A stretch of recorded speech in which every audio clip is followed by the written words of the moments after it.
Hey, hope everybody's doing good. This is going to be my little recap review of NXT Revenge Part 2. I'm going to go a little out of order. I'm going to cover the matches first, and then I'm going to talk about the two good women matches that probably been on display like the whole week. I don't watch AEW, by the way. I got to get into TNA. But let's go into it. We had Miles Bourne defending his NXT North American title against Dion Lennox of Dark State. Miles ends up winning. Um Due to what was it? Sugars. The Sugar Man as Book calls him.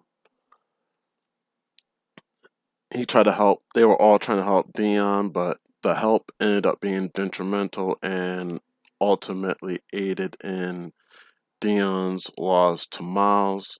Then we follow them backstage, and he tries to talk to Rob Stone.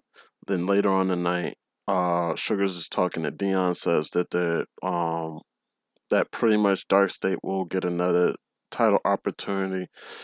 It just won't be Dion, but it'll be Sugars instead.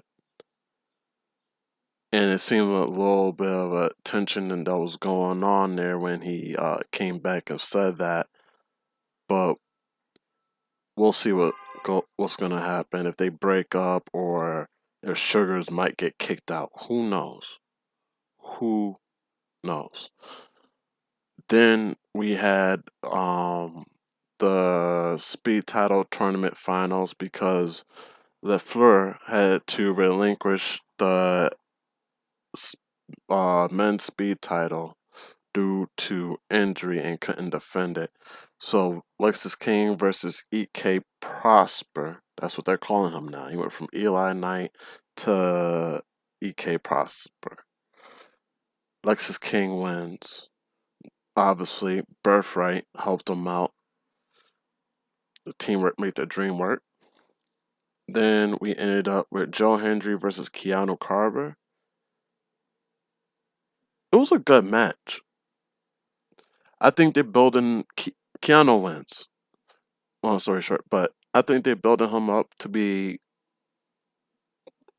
I don't want to say the new Oba because he's nothing like Oba. He like he's an aggressive big guy, but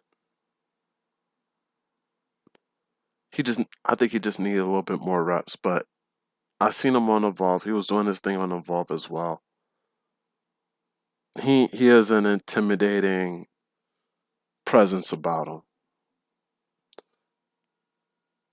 Now that was the men's matches. Now let's talk about these women matches. First and foremost, Tatum and Blake NXT Women's North American title in a casket match.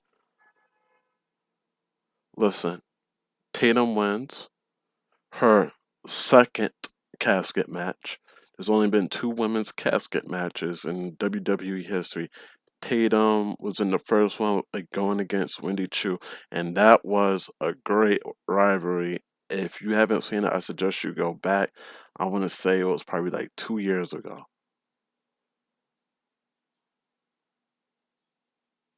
And Blake, she looked good in the match. I really did like her outfit in that match. She had her hands taped up. She reminded me of old school Tony D when he had the family together and everything. That's what she reminded me of. Then we go into the last women's standing match, Zarya versus Soul. Zarya wins. Soul takes a nasty fall off the, what is it, like a NXT, I guess we call it NXT balcony. The NXT balcony after they were about to fall. Zarya was about to fall. Soul pulled her back up, and then they hugged, and they were trying to recreate that moment of the ladder match when Soul won the NXT Women's North American title. When they were both on the ladder, and then Soul, what did she do? She punched it and pushed her off the ladder and grabbed the title. Crazy. And they were a tag team then. They were friends. It's not like they were singles competitors at that time. They were friends and they were a tag team at the time she did that to her. So this is Zaria's just do. I think they alternatively they could have did that same spot when they were there was because there was one point in the match they were both walking on like the barrier on NXT and they got to the announcer desk. I'm not gonna lie, the whole time I was watching the match, I'm like Zarya F5 her through everything.